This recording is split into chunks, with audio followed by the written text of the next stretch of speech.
Hey folks, so it is day 7 of Booktube-A-Thon and the very last day. I'm very sad, but I do want to let you guys know that I'm going to be uploading a wrap-up video. If not tomorrow, in the next couple coming days, just kind of talking about all the books that I've read and sort of like the page numbers and sort of stats and how I felt about the whole experience. Today's challenge is to talk about a book that influenced your like book reading experience, or a book, some book experience that influenced you. But for this I decided to dig out my favorite kids book. I know I mentioned earlier that my favorite adult book is Dracula, but my favorite kids book has so much more of an influence on me. You guys might laugh at this, but this is my favorite book of probably all time. And it is The Stinky Cheese Man and Other Fairly Stupid Tales. This means the absolute world to me. If you guys are not familiar with this book, and you're a parent, or you know a young child, or you're just like kids books that are awesome, you need to get this. This book is basically nursery rhymes that are made stupid or made weird. It has some of the best artwork to this day that I've ever seen. And at one point in my life, I considered getting a Stinky Cheese Man tattoo because I love this book. At one point in my life, I had 4 different copies of this because people knew that I loved this book so much. I think I maybe got a library copy when I was a kid, but I remember this just being the best book. The absolute best book. And there's really no way to like describe it other than I remember like my mom laying in bed and reading me this.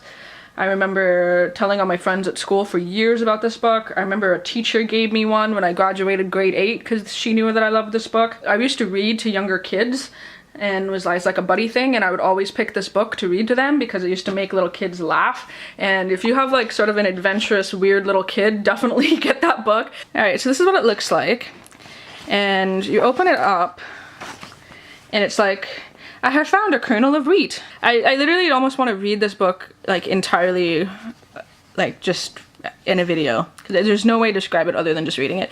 So like this is this title page, and like, you know, this page is upside down. It says, I know that this page is upside down. I meant to do that. Whoever looks at that dedication stuff anyhow, if you really want to read it, you can always stand on your head. It says, a long time ago, people used to tell magical stories of wonder and enchantment. Those are called fairy tales. Those stories are not in this book. The stories in this book are about fairy tales, but not quite. Almost fairy tales, but not quite. The stories in this book are fairly stupid tales. I mean, what else would you call a story like Goldilocks and the 3 Elephants? This is Chicken Licken, where instead of the sky falling, the table of contents falls. Yeah, it's so cute. So I'm gonna take you guys to The Stinky Cheese Man.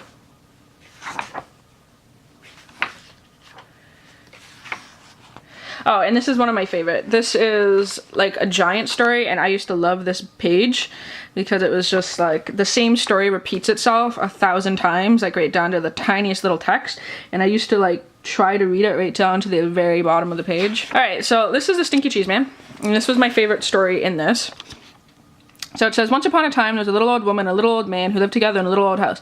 They were lonely, so the little old lady decided to make a man out of stinky cheese. She gave him a piece of bacon for the mouth and 2 olives for the eyes, and even put him in the oven to cook. When she opened the oven to see if he was done, the smell knocked her back. Phew, what is that terrible smell, she cried.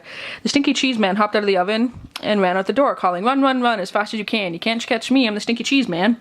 The little old lady and the little old man sniffed the air. I'm not really very hungry. I'm not really all that lonely. So they didn't chase the Stinky Cheese Man. Stinky Cheese Man ran until he met a cow eating grass in the field. Wow, what's that awful smell, said the cow. Like, look at the artwork. How can you not love this as a child? It gets onto like a fox's back, and then the fox sneezed and the Stinky Cheese Man flew off his back and into the river where he fell apart at the end. You know, and then this is Jack running away from the giant, and the giant ate him, and it's like the end. But then on the back is still that chicken that's like, what's this guy doing here? This is ugly. Who is this ISBN guy? Who will buy this book anyway? Over 50 pages in nonsense, and I'm only in 3 of them. Blah, blah, blah, blah, blah, blah, blah. It's super cute, and it's just my favorite book, and I have a lot of good memories attached to it. So also, I folded a bunch of laundry today, so ignore that. But these are all the books that I've read for Booktube-A-Thon, so I actually did better than I thought. But again, I will go more into detail about all of the things in my wrap-up video. So I hope everyone did good on their TBR. I am going to take a shower, edit this, go to bed, and then shoot some zombies because I have been neglecting video games today. because I read this entire book today. So yeah, hopefully everyone is doing good, and until my next video, I will talk to all of you soon. Bye!